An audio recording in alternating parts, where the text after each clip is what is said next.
folks. This is episode number 2 of Dreamtime with Jesse, where I talk to you about all the crazy stuff that goes on in my noggin while I'm sleeping.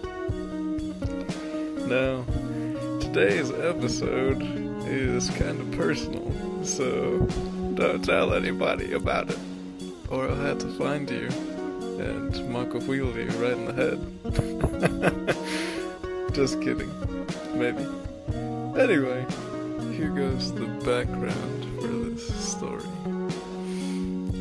Back when I was just a wee youngin' in freshman year of high school, I was walking through the parking lot one day, and I met this girl who later in my life would become like my first real romance, which is kind of funny because I never actually asked her out, like, to be my girlfriend.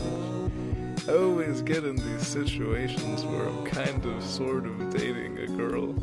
Like, I'll know that she likes me and I like her, but we're not actually doing like anything. It's not official. And I guess that's kind of a good thing, because it usually doesn't work out. I find myself saying that a lot about my relationships, which is like a bad thing, I guess. I know why it happens. I just can't do anything about that right now. Anyway, so at the time I thought this girl was like the best fit I could have possibly found in a romantic partner. I'd always had a thing for girls that were slightly older, and when I met her, she was a senior, so she definitely checked that box. And because I'm a weird guy, I like weird girls, and she checked that one too.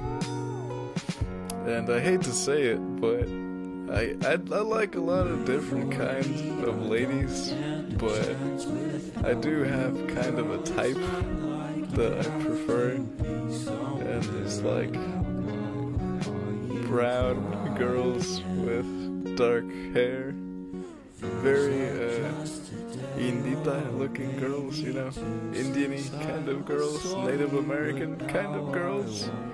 Yeah, I don't know how else I can describe that. I'll have to show you someday in the future.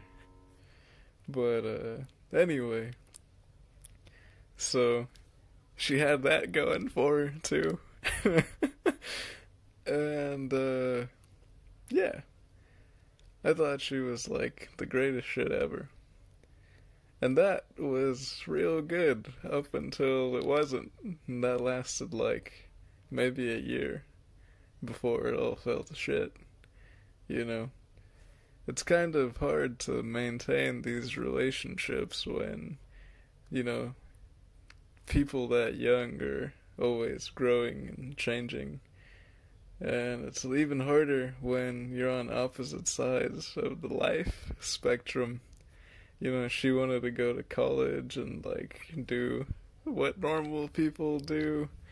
And me, well, all I wanted to do was, like, you know, grow corn and build a motor horse and make macahuitls every day. You know, I'm a simple guy. I don't really need a lot out of life. I just want to do what I want to do and live my life, you know? But, yeah, so when she graduated and, like, started living her life, it didn't really, like, work out anymore. So when that ended, you know, I was, like, feeling pretty bad about it, because I always have this thing where I feel like a sense of inadequacy when it comes to my relationships, because I always feel that maybe I should have been doing more. Maybe I should have been more. But then when I really think about it, I say, well, I couldn't have done any more than I did, because that's as much as I could do. You know, because if I could have done more, I would have done it. It's just as easy as that. And then I get over it. So I was, like, sad for all of 2 hours. Now, that being said, it sure did stick with me pretty much the rest of my life. Not the sadness, but the experience, and, you can never really forget the first girl that you fell in love with, and you can definitely never forget it when it just, didn't work out. And not because anyone did anything to cause the end, but simply because it was its time to end, You went through the whole life cycle. Anyway, so did I mention that this girl lived in a trailer park at the time? Here's the beginning of the dream. So in the dream, I'm the me of today, where I'm a good bit older, and the real me is a lot more cynical, but the me in the dream is talking to my brother, and we're in the car driving to the trailer park, and my brother says, if you really love her and she loved you, then she'll totally take you back. Now, that's ridiculous for 2 reasons. 1, my brother would never say that, and 2, it just wouldn't work that way. But optimistic as I was in this dream, I was like, yeah, and we go over there.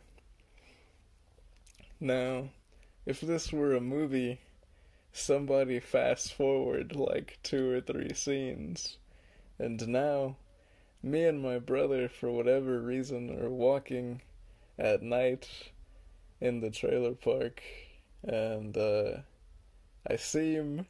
I can feel myself being mad in this dream.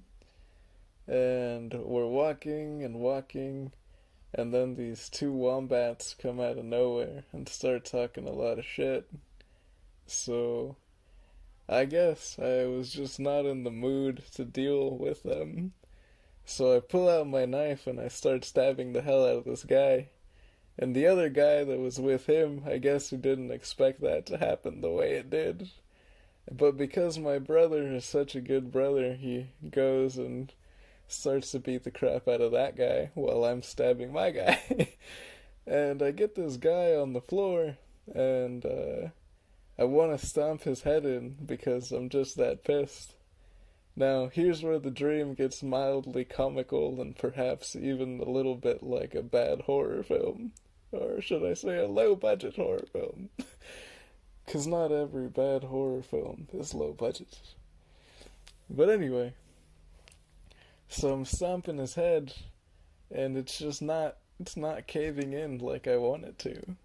I don't know if I wasn't stomping him hard enough, or I just wasn't strong enough, or maybe he had a ridiculously strong head.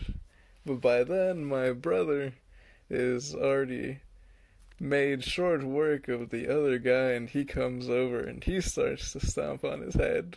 And on the second hit, this guy's head just collapses and explodes like a watermelon.